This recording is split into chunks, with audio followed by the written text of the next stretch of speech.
بسم الله الرحمن الرحيم الحمد لله رب العالمين والصلاة والسلام على رسول الله. Je commence par l'évocation du nom de Allah, le premier dont l'existence n'a pas de début, celui qui existait avant toute chose et qui n'a pas subi de changement par la création de l'eau, du trône et des autres êtres créés. Créateur du temps et des endroits, il existait avant eux sans eux, et son existence est demeurée inchangée telle qu'il a toujours existé. Ainsi, après avoir créé l'endroit qui a commencé à exister par l'existence de l'eau, il ne s'est pas trouvé dans un endroit. Et après avoir créé le trône, il ne s'est trouvé ni sur le trône, ni au-dessus de celui-ci. Il a le dessus de suprématie et non le dessus spatial.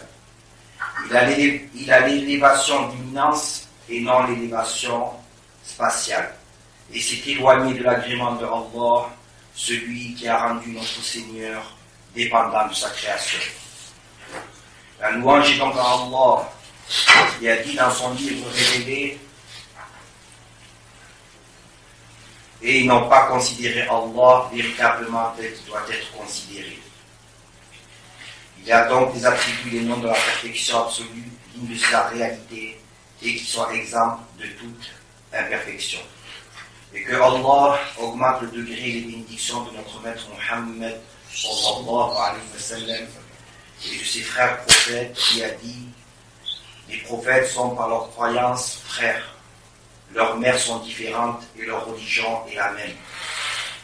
Qualifiés par la véracité, la fiabilité, la sagacité et la transmission de la révélation, tous les prophètes ont enseigné à leur peuple l'unicité de Allah. Allah Ta'ala dit: nous n'avons envoyé avant toi aucun messager sans lui révéler qu'il n'est de Dieu que moi, alors adorez-moi. Interprétation de la parole 25 de la sourate 2. Ceci étant dit, la semaine dernière, nous avons fait une introduction à la science du Tawhid. Nous avons donné une représentation globale de cette science. Nous avions parlé de la biographie de l'auteur, de l'imam As-Sanusi, pour Allah Ta'ala lui fasse miséricorde. Et nous avons donné la chaîne de transmission de ce livre qui remonte de notre cheikh Ahmed ibn Mansour Quttan jusque l'auteur de ce livre, l'imam Mohammed ibn Yusuf As-Sanusi, qui est décédé en l'an 695 de l'Hijr.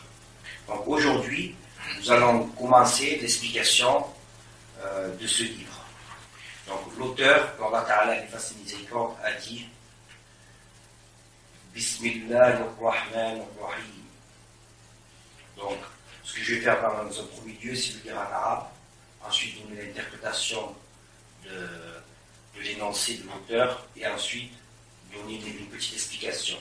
Donc l'auteur, il a commencé son livre par la Basmala, Bismillahirrahmanirrahim, ce qui signifie par le nom de Allah, le tout miséricordieux, le miséricordieux.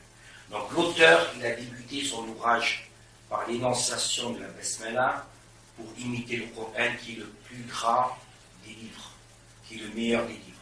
Donc, pour prendre exemple sur le Coran, qui commence par la Basmala, l'auteur a débuté son livre par la Basmala. Et aussi pour se conformer à la tradition prophétique, se conformer à ce que notre prophète sallallahu alayhi wa sallam nous a enseigné.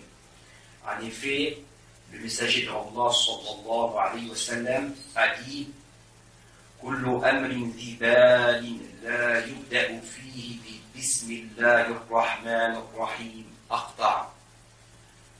La signification de ce hadith, il y a d'autres versions de ce hadith, mais tous vont dans le même sens.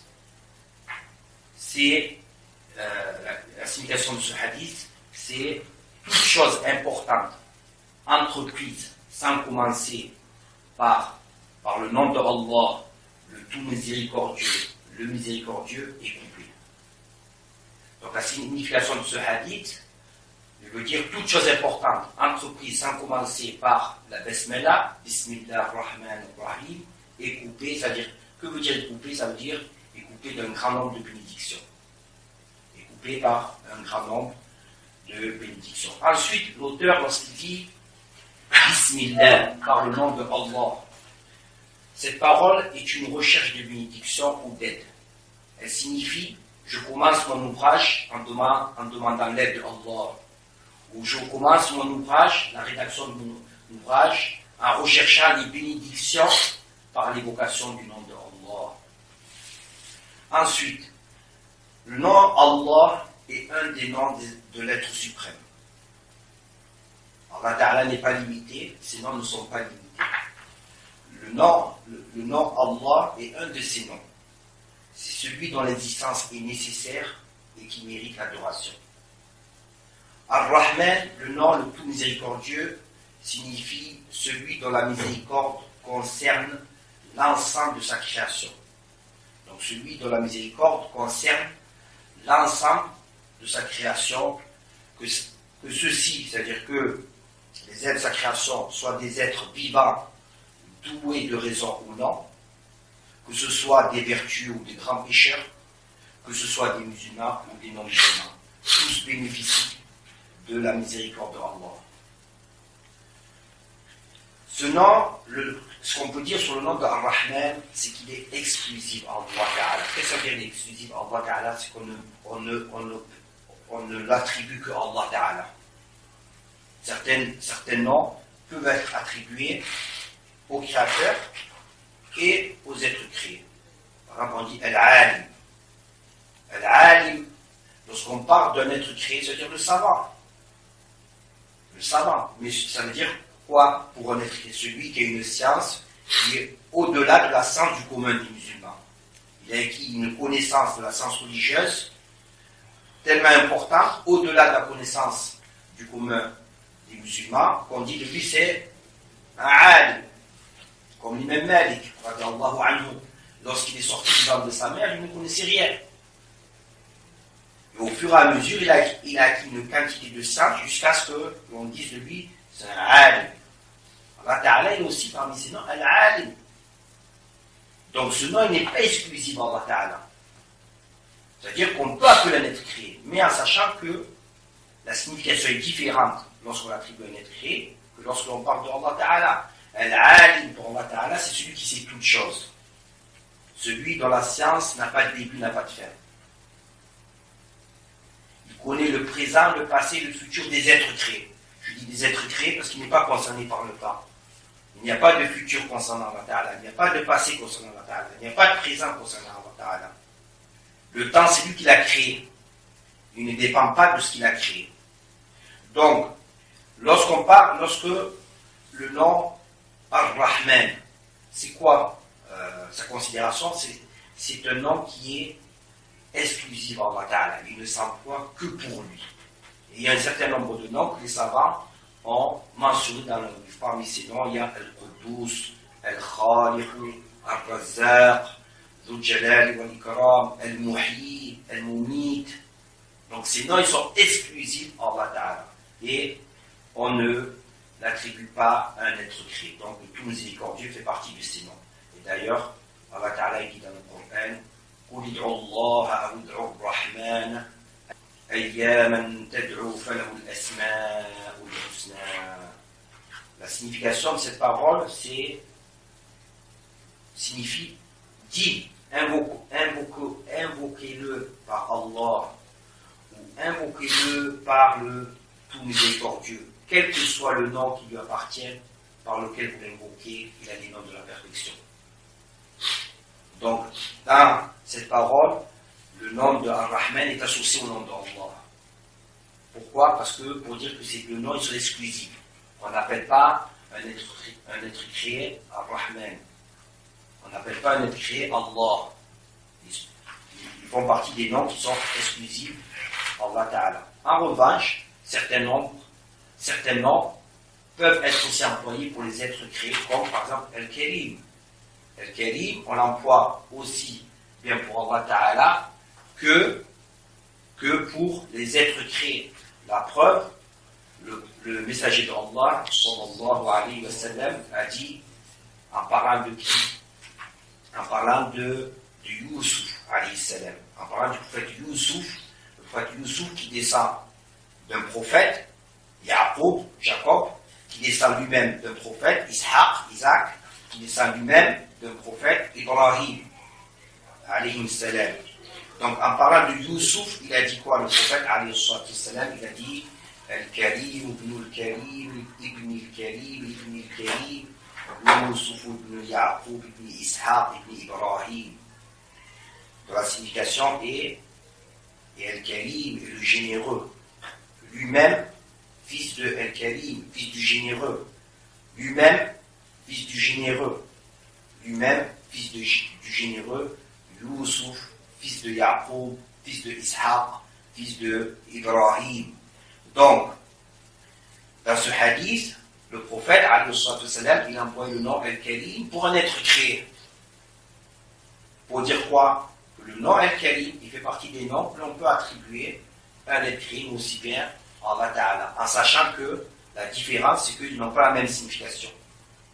Allah Ta'ala, rien ne lui ressemble, donc forcément, ce nom, la signification n'est pas une ressemblance à un être créé.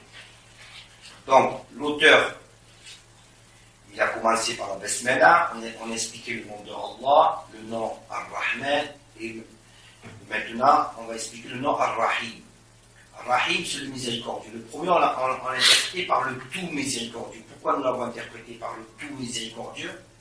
Parce que la miséricorde d'Allah Ta'ala, elle s'étend sur tous les êtres créés.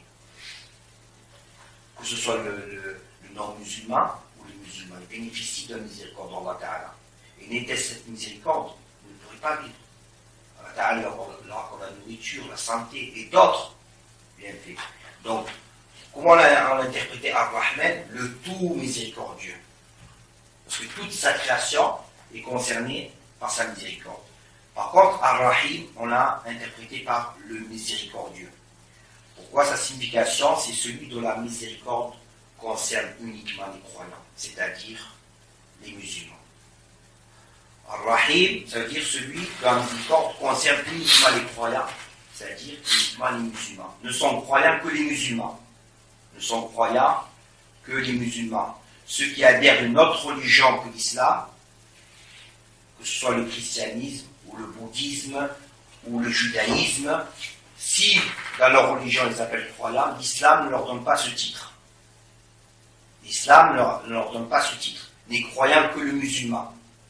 Le prophète, lorsqu'on lui a demandé qu'est-ce que l'iman, qu'est-ce que la foi? Pour être mu'min, il faut avoir la foi. Il a dit an tu'mina billahi wa malaikatihi wa kutubihi wa rusulihi wa bil qadari khayrihi wa sharrihi. Ce qui signifie, c'est que tu crois à Allah, an tu'mina billahi wa malaikatihi, en ses anges, en ses livres, en ses messagers, et que tu crois à la prédestination du bien et du mal. Celui-là, c'est le croyant. Et billahi alaykum, je vous demande, est-ce qu'un chrétien, il croit à la prophétie de notre prophète Mohammed? Il ne croit pas à la prophétie de notre prophète Mohammed. Est-ce qu'un chrétien croit à Allah Ta'ala? Non, il ne croit pas à Allah Ta'ala, même si ils avancent qu'ils croient à Allah Ta'ala, en réalité, ils n'ont pas la bonne connaissance au sujet d'Allah Ta'ala. Moi, celui qui me dit, je sais c'est quoi une chaise, et lorsqu'il me parle d'une chaise, il me parle de racines, de feuilles, de troncs, je lui dis non. Tu as beau dire que tu sais c'est quoi une chaise, mais en réalité tu ne sais pas ce qu'est une chaise. Ceux dont tu me parles ne sont pas les caractéristiques d'une chaise. Une chaise, il y a 4 piliers. Il y a une partie pour s'adosser. Donc, les chrétiens ils sont similaires, c'est-à-dire qu'ils prétendent croire à Allah Ta'ala, ils disent nous on croit en Dieu, mais réellement, les seuls qui croient en Allah Ta'ala, ce sont les musulmans. Et ce sont les seuls qui portent le titre de croyants. Donc ce nom, le miséricordieux, signifie celui dont la miséricorde concerne uniquement les croyants, c'est-à-dire les musulmans. Allah Ta'ala, qu'est-ce qu'il a dit dans le Coran?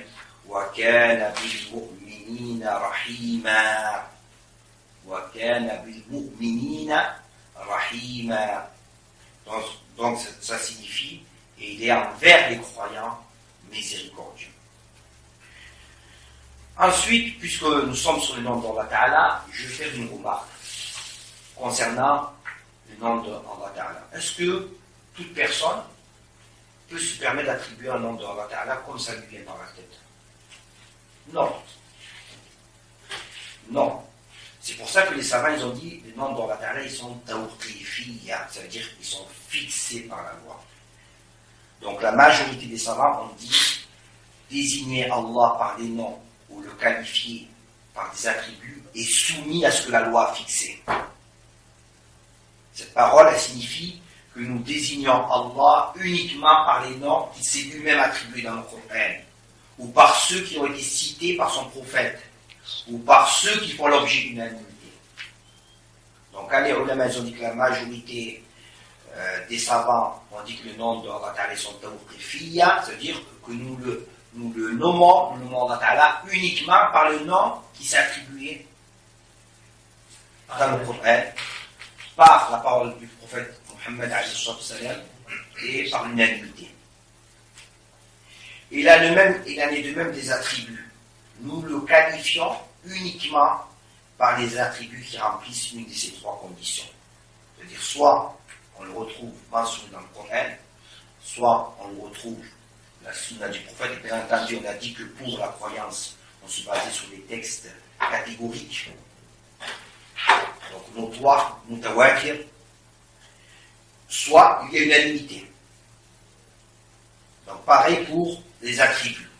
Ainsi, il ne nous est pas permis de les désigner par un nom ou un attribut ne remplissant pas une de ces trois conditions. Et cela même si ceci ne présente pas une imperfection. Donc il y a des noms qui ne présentent pas eux-mêmes. Si ça présente une imperfection, c'est catégorique. Mais imaginons que quelqu'un dit oui, moi j'ai un nom, il ne présente pas une imperfection. Est-ce que je dois nommer Allah Ta'ala avec ce nom? On lui dit non. On dit est-ce que ce nom il se trouve mentionné dans le Coran? Non. Est-ce qu'on le trouve dans la sunna du prophète, dans les textes qui sont catégoriques? Non. Est-ce qu'il y a unanimité pour dire qu'on peut appeler Allah Ta'ala par ce nom? Non. Donc on n'a pas le droit. Donc, à ce sujet, le Cheikh Ibrahim al-Laqani a dit dans son traité de croyance. Le Cheikh Ibrahim al-Laqani, il a un traité de croyance qui s'appelle Jawharat al-Tawhid. Alors il a dit واختير أن اسماه توقيفية كذا صفات فاحفظ سمعية.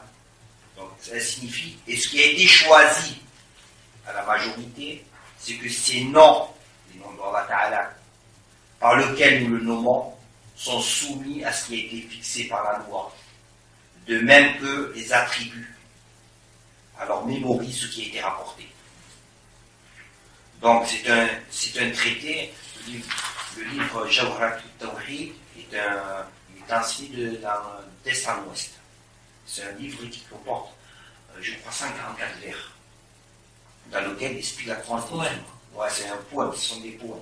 Et donc, dans ce poème, le Cheikh Ibrahim al-Laqani, il rapporte, c'est-à-dire qu'il y a majorité pour dire que nous n'attribuons à Allah Ta'ala que les noms que lui-même s'est attribués. Nous ne lui donnons pas des noms. Même si ces noms qu'une personne voudrait lui donner, ce sont des noms de perfection, nous n'avons pas le droit de le nommer avec ce nom s'il n'a pas été rapporté quelque chose dans le Coran, s'il n'a pas été rapporté par des textes de la parole prophétique, voilà, par des textes catégoriques, et s'il n'y a pas une unanimité à ce sujet.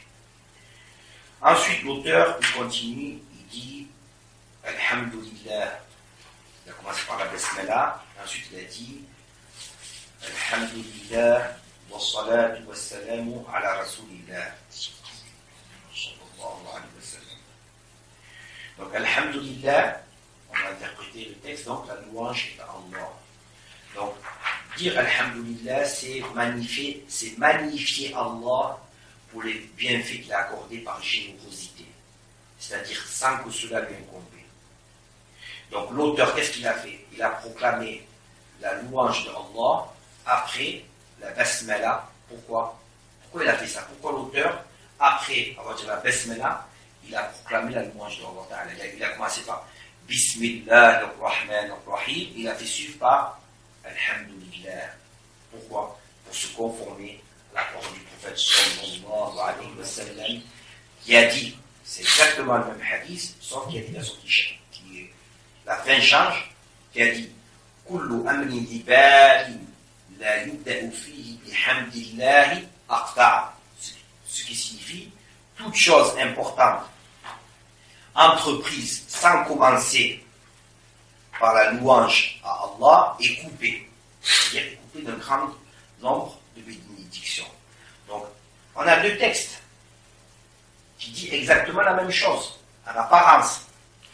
Un texte qui dit que toute chose importante qui ne commence pas par la basmala est coupée d'un grand nombre de bénédictions. Dans le cas où la loi elle considère que c'est le mérite, que commencer par la basmala, c'est le mérite. Parce qu'il y a des adorations où la basmala, il n'est pas demandé de commencer par la basmala. Lorsqu'on veut rentrer dans la prière, on va pas dire Bismillah ar-Rahman ar-Rahim, on fait Allahu Akbar. Là, la religion demande de commencer par Allahu Akbar. Ou bien l'imam, le vendredi, sur une barre, il ne va pas dire Bismillah ar-Rahman ar-Rahim. Il va commencer par Alhamdulillah Rabbil Alamin. Alhamdulillah. Par là, Alhamdulillah. Donc, ici, par rapport à ce que nous avons vu, nous avons deux textes exactement, qui disent exactement la même chose. C'est-à-dire que dans un texte, on nous dit que celui qui ne commence pas par la basmala, c'est une chose importante, elle est coupée des bénédictions. Dans un autre texte, on nous dit que celui qui ne commence pas par Alhamdulillah, Alhamdulillah, et aussi, il a perdu des bénédictions. Donc, qu'est-ce qu'ils ont fait les savants? Les savants, ils ont harmonisé ces deux hadiths en affirmant que ce deuxième hadith a la primauté de suivi, c'est-à-dire la primauté réelle. Ce qui passe en premier, c'est la basmala. La basmala. Ils ont dit, donc, ce deuxième hadith, il signifie toute chose importante qui ne commence pas par Alhamdulillah après la basmala est coupé par un grand nombre de bénédictions. Donc ce hadith revient à dire toute chose importante qui ne commence pas par Alhamdulillah après avoir dit la basmala est découpée par un grand nombre de bénédictions. Donc là, les savants, qu'ils ont fait, ils ont harmonisé les deux hadiths. Comme dans la croyance, on trouve des textes où un texte nous dit que le premier être créé, c'est le qalam, c'est la plume. Et d'autres textes où on nous dit que le premier être créé, c'est l'eau. Et tous les deux sont sahih. Donc qu'est-ce qu'ils ont fait les ulémas? Ils ont harmonisé ces deux hadiths. Ils ont dit que, effectivement, le qalam, c'est le premier être créé, mais après quoi? Après l'eau et le trône. Donc ils ont dit que l'eau, c'est la primauté réelle, et le qalam, la plume, c'est la primauté du suivi qui suit. Donc ils ont harmonisé. Ils ne se sont pas basés aussi sur le Coran, parce que dans le Coran, c'est Bismillah avant Alhamdulillah. Moi, je n'ai pas dit comment ils sont arrivés à dire ça. Ils ont harmonisé, sans donner d'explication. Par exemple, on pourrait rentrer, c'est quoi le plus fort? La basmala ou le hadith sur la basmala ou l'hamdallah? Il est plus fort, l'hamdallah, selon les sources. Mais quand même, les ulama, ils ont une déduction, notamment aussi, comme tu le dis par rapport au Coran.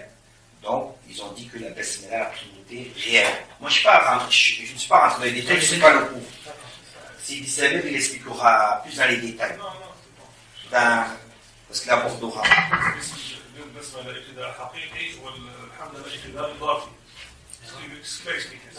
Donc, moi, je n'ai pas donné le détail comment ils sont arrivés à ça. Ce n'est pas le but. Le but, c'est d'expliquer de façon générale. Ensuite, l'auteur, qu'est-ce qu'il a dit l'auteur?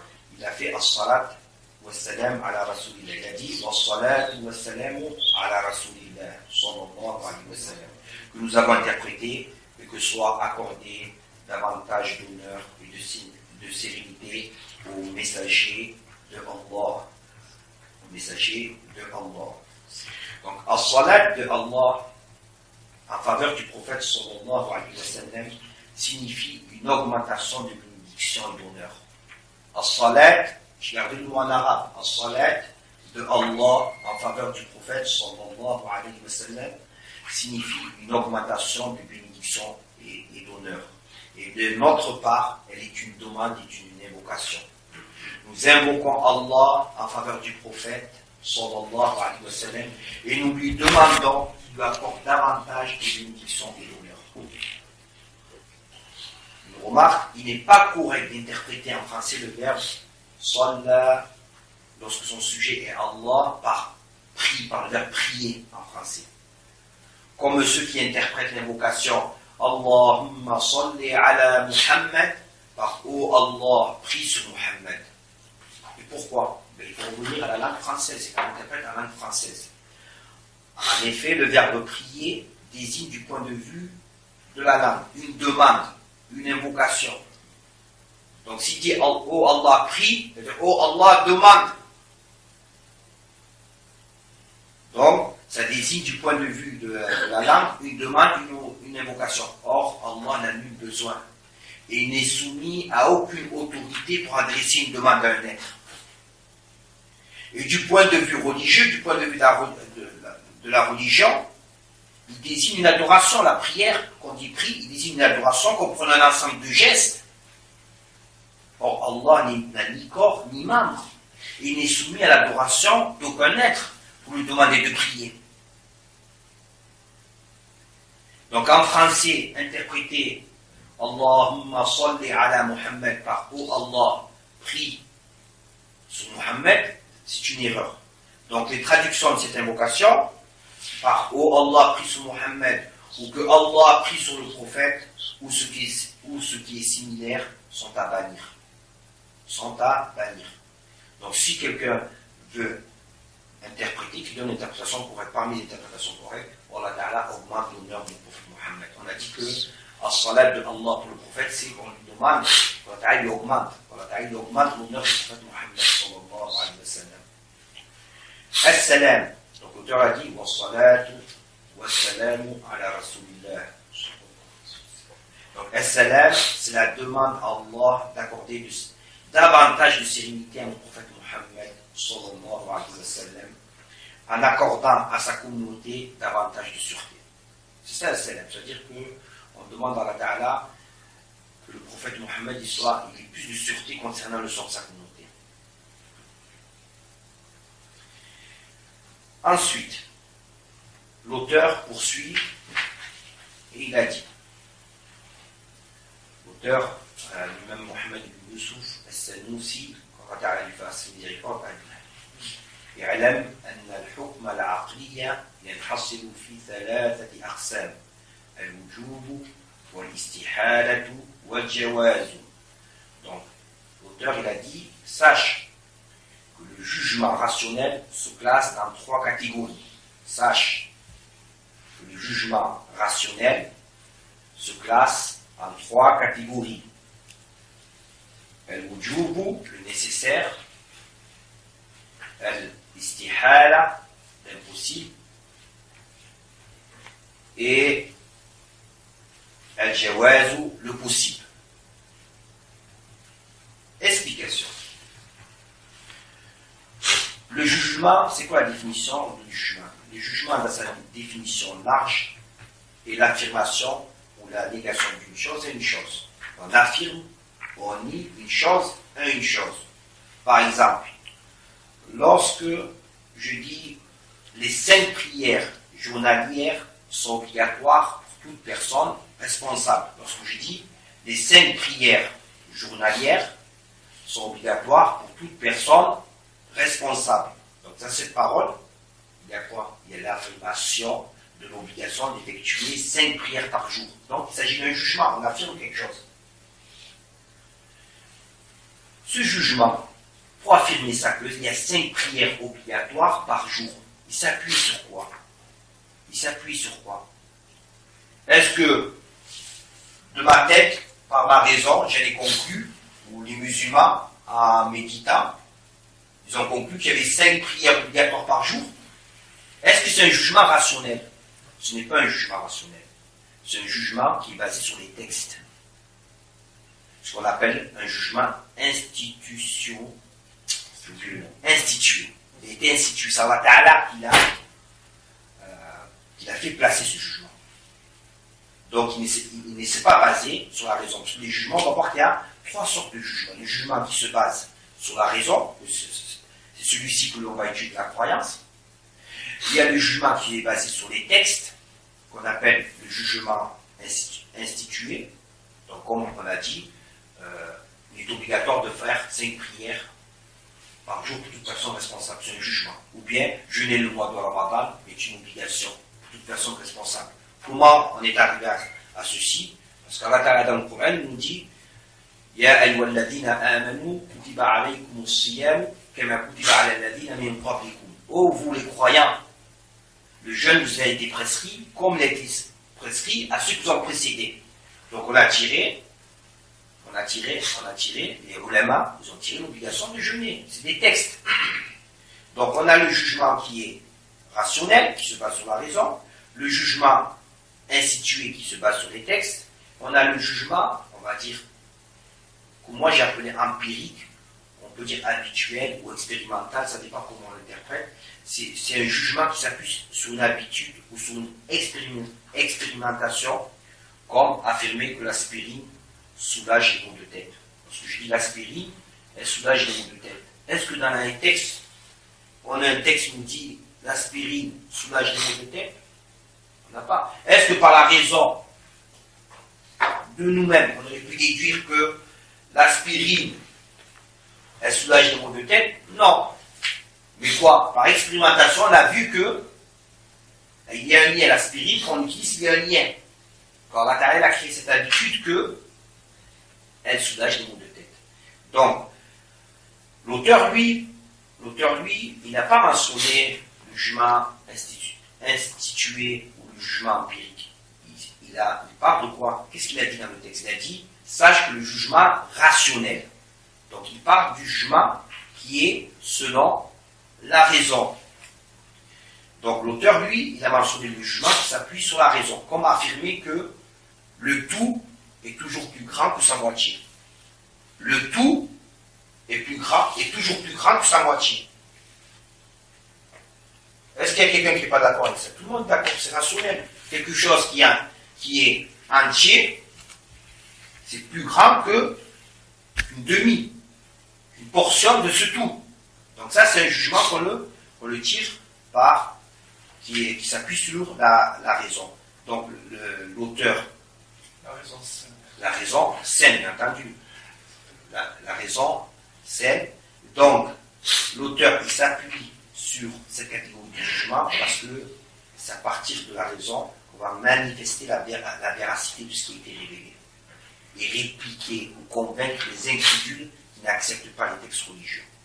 La raison, elle va venir manifester que ce qui a été révélé, c'est vrai. Elle ne vient pas comme base. C'est la base de ce qui a été révélé. Non, ce n'est pas la base. Elle vient manifester. On a la raison, on confirme notre croyance par cette raison. Donc, par conséquent, donc, contrairement à ce que prétendent certaines personnes, l'emploi de la raison de la croyance comme preuve de la véracité de notre religion n'est pas de la philosophie.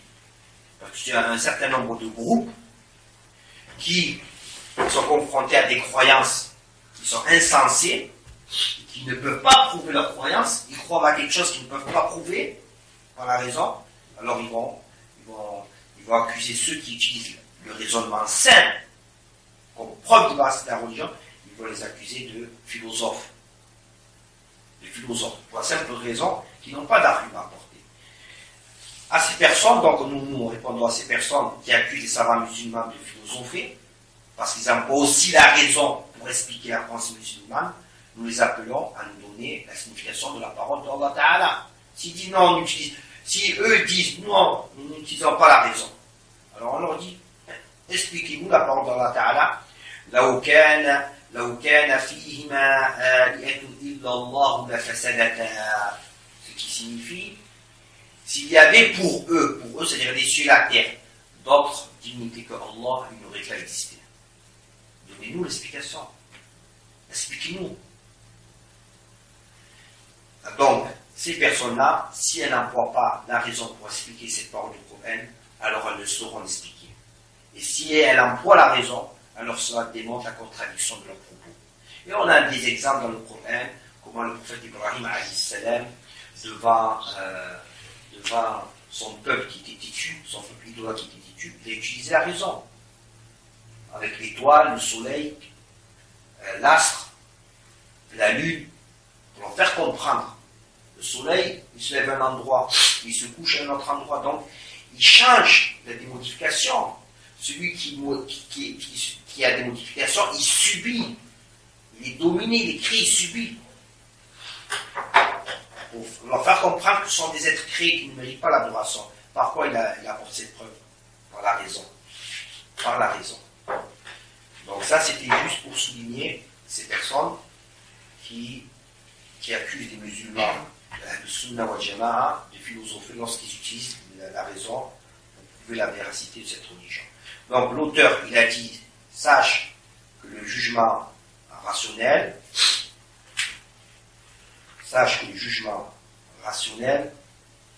se classe en 3 catégories. Le nécessaire, l'impossible et le possible. Donc on va voir la définition de chaque catégorie. Donc il a dit فالواجب ما لا يتصور في العقل عدمه. Il a dit ce qui signifie le nécessaire et ce dont l'inexistence ne peut être admise par la raison. Le nécessaire et ce dont l'inexistence ne peut être admise par la raison. Ça veut dire que la raison n'admet pas que ça n'existe pas. C'est une existence obligatoire. Ça veut dire quoi ça? Ça veut dire quoi? Nous sommes des êtres créés. Par exemple, moi, aujourd'hui, j'existe. Mon existence, elle est réelle, je suis là. Mais selon la raison, est-ce que la raison, elle dit, est-ce que c'est possible que je n'existe plus? C'est possible que je n'existe plus? Oui. Il viendra un jour où je quitterai cette terre, je n'existerai plus. Et même avant d'exister, je n'existais pas. Donc la raison, elle a déjà conçu que je n'existais pas auparavant. Elle a déjà conçu que je n'existais pas auparavant. Donc mon existence à moi, est-ce qu'elle est nécessaire? Elle est probable. Elle est possible. Le nécessaire, c'est ce dont la raison n'admet pas l'inexistence. Obligatoirement, il existe. Donc le nécessaire, c'est pour ça que l'auteur du Messie aussi, il a donné la définition. Le nécessaire est ce dont l'inexistence ne peut être admise par la raison. Le nécessaire est ce dont la raison ne conçoit absolument pas l'inexistence, telle que l'existence de Allah et de ses attributs.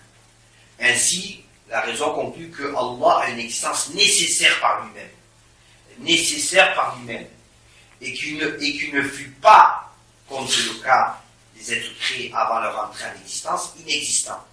Allah Ta'ala, son existence est nécessaire, ses attributs, ils sont nécessaires. Y a-t-il une question concernant cette première catégorie? Parce que peut-être je me suis mal exprimé. Ici dans la salle, il y a quelqu'un qui n'a pas compris cette première catégorie. Une question pour ceux qui sont sur Paltac. Cette première catégorie, vous avez compris cette première catégorie? Le nécessaire, c'est ce dont la raison n'admet pas l'inexistence.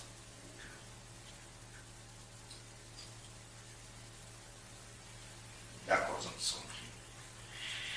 Donc ça, c'est la première catégorie. C'est le nécessaire. La deuxième catégorie, c'est, l'auteur l'a dit,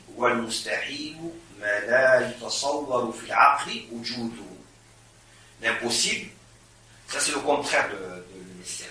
Et ce dont la raison, l'impossible, et ce dont l'existence ne peut être admise par la raison. C'est quoi la définition du mustahil, de l'impossible? Et l'impossible est ce dont l'existence ne peut être admise par la raison. Donc, l'impossible, et ce dont la raison ne peut absolument pas admettre l'existence. Comme le fait de dire qu'un objet est à la fois à un même moment rond et carré. C'est impossible, la raison n'accepte pas. Quelqu'un qui dit j'ai un objet qui est à la fois rond et carré, on lui dit quoi? Soit on dit que il y a quelque chose, il est malade, ça relève de la psychiatrie. C'est vrai. Pour les habitants de Montpellier, c'est l'hôpital de la Colombière. Voilà, la Fonte d'Orel ancienne. Donc pourquoi? Parce que la raison n'admet pas, ne conçoit pas qu'un objet soit à la fois au même moment rond et carré. Il peut être rond en plus transformé carré, d'accord. Mais au même moment qu'il soit rond et carré, c'est impossible. La raison, elle n'accepte pas. La raison nous dit que cela ne peut absolument pas exister, car elle conclut que ce qui est rond ne peut pas être au même moment carré. Et que ce qui est carré ne peut pas être au même moment rond. De même, la raison ne peut pas admettre que le créateur soit un être créé, ou qu'un être créé soit le créateur. Car la reconnaissance des attributs divins implique la négation des attributs des êtres créés. Et réciproquement, celui qui a les attributs du créateur, ça implique qu'il n'a pas les attributs des êtres créés. Donc, c'est impossible sur la raison qu'Allah Ta'ala, il a les attributs des êtres créés. Parce que c'est le créateur.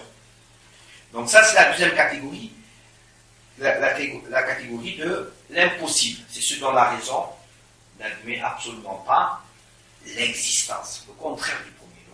Le premier, c'était le nécessaire. Ce dont la raison n'admet absolument pas l'inexistence. Il existe obligatoirement, nécessairement, tel que l'existence d'Allah Ta'ala et de ses attributs. La troisième catégorie, l'auteur a dit وَجَائِزُ مَا يَصِحُّ فِي الْعَقْلِ وُجُودُهُ وَعَدَمُهُ, ce qui signifie et le probable et ce dont la raison admet aussi bien son existence à un moment que son inexistence.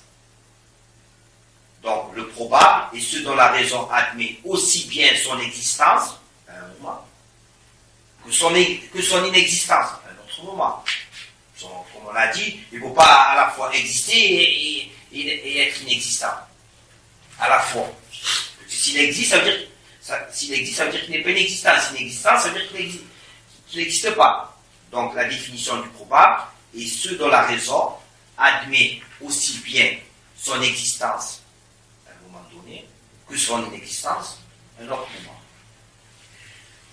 Donc le probable, on l'appelle aussi le possible. On appelle aussi le possible. Pour vous donner un exemple, par exemple, je dois me rendre chez mon frère, par exemple. Un de mes frères, et je lui dis, je vais aller chez lui. Je ne sais pas s'il est chez lui. Je dis, il est chez lui ou pas? C'est probable qu'il est chez lui. Et c'est probable qu'il ne l'est pas. C'est probable qu'il est chez lui, c'est probable qu'il est sorti. Ça fait partie du probable. Et encore, nous, notre existence, les êtres créés, leur existence, elle est probable. Pourquoi? On existe alors qu'on aurait pu ne pas exister si Allah Ta'ala l'avait voulu autrement. Si Allah Ta'ala l'avait voulu autrement, on n'aurait pas existé. Si Allah Ta'ala il avait voulu exister seul, tel qu'il existait alors que les êtres créés n'existaient pas. Seul. Notre existence, elle est probable. Ça veut dire aujourd'hui, on existe, mais c'est possible. Pourquoi? C'est possible qu'on n'existe plus. Demain, on va mourir. Donc, tous les êtres créés, ils sont du domaine probable. Tous les êtres, selon la raison, leur existence, elle est possible, la rendue possible, on admet que sont une existence. Maintenant, je vais apporter un détail qui n'est pas par rapport à la raison, c'est par rapport au texte. Il est à savoir que le probable, selon la raison, peut acquérir, à raison de textes religieux, le statut le statut de nécessaire par énonciation. Nécessaire par énonciation. Autrement dit, ce dont l'existence ne peut accepter l'inexistence. Non pas par la réalité propre de la chose, mais en raison d'un texte religieux. Donc il y a des choses qui sont probables, sur la raison c'est probable. C'est quoi le probable? C'est qu'on admet aussi bien son existence que son inexistence, à notre moment. Mais en raison d'un texte, on dira que ces êtres créés, ils n'admettent pas de l'existence. Pourquoi? Il y a un texte qui vient nous dire, pas par rapport à la raison, il y a un texte qui vient nous dire, non, ces êtres créés n'auront pas de fin. Leur existence, par exemple, comme l'existence du paradis. Le paradis, son existence, il est probable. Si Allah Ta'ala avait voulu, il n'aurait pas créé le paradis. Si Allah Ta'ala avait voulu, il aurait créé que l'enfer.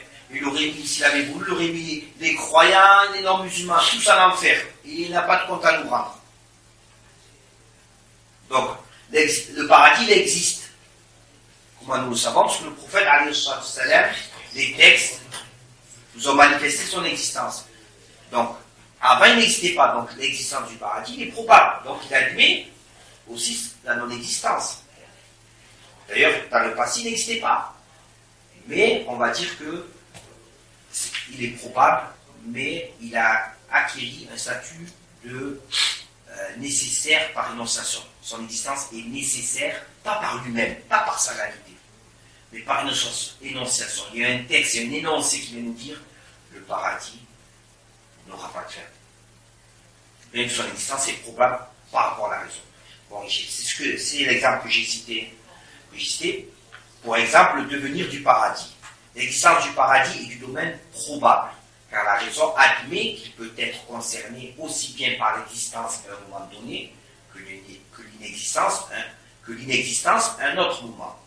Ainsi, selon le seul jugement de la raison, il est possible que le paradis puisse à nouveau être concerné par l'inexistence. Et bien qu'il en soit ainsi, selon le jugement de la raison, nous disons que le paradis n'aura pas de fin. Nous affirmons cela car les textes religieux sont venus nous apprendre qu'il n'y aura pas de fin. Et ainsi, l'existence du paradis sans fin fait partie du nécessaire, non pas selon la raison seule, mais selon les textes. Non pas selon la raison seule, mais selon les textes. De même, pour le devenir de l'enfer. Bien que son existence soit du domaine du probable, nous disons qu'il n'aura pas de fin en raison des textes religieux. Allah nous a informé par la révélation qu'il a voulu que l'enfer n'a pas de fin. Alors nous soumettons à ce qu'il a décrété et nous affirmons que l'enfer n'aura pas de fin. Donc ceux qui ont philosophé, on peut employer ce mot, ceux qui ont philosophé, qui n'ont pas compris les textes, ils sont venus nous dire l'enfer aura une fin, leur parole est rejetée. Ceux qui n'ont pas compris la parole d'Allah Ta'ala, labithina fiha ahqaba, ils demeureront. Ahqaba, c'est-à-dire par époque, 81 après 81, 81 après 81, ainsi de suite, sans fin. Ils ont dit non, à un moment donné, l'enfer aura une fin, le châtiment des mécréants aura une fin, ça s'arrêtera pour l'enfer. Leur parole est rejetée. Ils ont laissé tous les autres textes qui disaient que les mécréants demeureront éternellement en enfer, pour interpréter ce texte, pour philosopher avec ce texte, et pour dire que l'enfer aura une fin et que le châtiment des mécréants, elle est limitée à une période. Leur parole est rejetée ici, dans la parole que je vous citais, labithina fiha ahqaba, en parlant des mécréants, ils demeureront en enfer, ahqaba, c'est-à-dire époque après époque, époque après époque, époque après époque, à l'infini. Donc leur parole est rejetée. En conclusion, tout ce qui est dans ce monde fait partie de ce dont l'existence a été rendue possible à un moment donné et dont l'anéantissement est possible à un autre moment, sauf ce qui est excepté par une preuve d'énonciation, comme la non-fin du paradis, de l'enfer, du trône, de l'âme, l'éternité des non-musulmans responsables d'un enfer et ce qui est similaire. Donc, le paradis, il a un début, oui. Donc sa fin, elle est possible. Mais on dit qu'il n'a pas de fin. Pourquoi on dit qu'il n'a pas de fin? Parce qu'il y a un texte qui vient nous dire le paradis n'aura pas de fin. paradis, c'est quoi le jugement selon la raison? Il existe actuellement. Avant, il n'existait pas. Donc, son existence est probable. Il n'existait pas avant. C'est une créature. C'est un être créé. Et tous les êtres créés, ils ont une existence probable, selon la raison. Tous les êtres créés. Que ce soit des corps ou des caractéristiques des corps. Parce que les êtres créés, on le divise en deux catégories. Les êtres créés, il y a deux catégories d'êtres créés. Les corps, ou si on va aller, on en expliquera. Les corps, c'est-à-dire ceux qui n'ont pas besoin d'un sujet pour exister, ils existent par eux-mêmes. Et les caractéristiques d'un corps qui ont besoin d'un support pour exister. Comme par exemple, comme je vous prends par exemple, une maison blanche. Donc, la maison, c'est un corps. Elle n'a pas besoin de la couleur blanche pour exister. Qu'il y ait la couleur blanche ou pas, elle existera. La maison, elle existe. Vous avez les corps, et les caractéristiques des corps, les caractéristiques qui ont besoin d'un sujet pour exister. La blancheur a besoin de la maison pour exister. Et sans la maison, on ne parlerait pas de blancheur, une maison blanche. Donc les êtres créés, ils sont de deux catégories. On a les corps, il ne faut pas rentrer dans les détails, parce que les corps, on peut rentrer dans les détails. Les corps et les caractéristiques des corps. Tous les êtres créés sont probables. Maintenant, on est dans cette salle. Est-ce que c'est probable qu'il y a un avion ou météorite elle tombe dans cette salle, alors qu'on est maintenant là?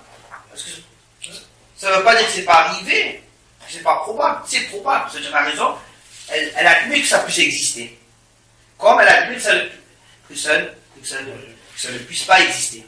Donc le paradis, lui, son existence, il est probable. Pourquoi il est créé? Donc il admet une fin. Mais pourquoi on dit qu'il n'a pas de fin? Parce qu'il y a un texte qui vient de dire non, le paradis n'a pas de fin. Pareil pour l'enfer. Celui qui vient de dire que l'enfer, il aura une fin, celui-là, il est philosophe. C'est vraiment un philosophe, celui-ci, celui qui dit ça. Et peu importe le nombre d'études qui est étudié la loi musulmane, on ne délaisse pas le parole du prophète pour suivre les paroles d'un homme qui contredit le prophète. Et le prophète, si cet homme avait dit non, moi, c'est ma pensée à moi, je dis que c'est comme ça, mais il se trompe. Mais s'il attribue cette croyance à la croyance des musulmans, on dit non. Donc, pour résumer le tout, il y a ce qui est nécessaire, c'est-à-dire la raison, elle n'admet pas l'inexistence. Elle n'admet pas l'inexistence. On a dit par exemple Allah Ta'ala et ses attributs. D'accord? Par exemple, Allah Ta'ala, ses attributs. On a le logiquement impossible, ça c'est au contraire, c'est la raison, elle n'admet pas l'existence. Elle n'admet pas l'existence. Elle n'admettra jamais l'existence. Jamais. Quoi que les personnes puissent dire, jamais la raison va dire si ça peut exister. Logiquement impossible. La raison dira tout le temps, ça ne changera pas, c'est impossible. C'est impossible. Comme quoi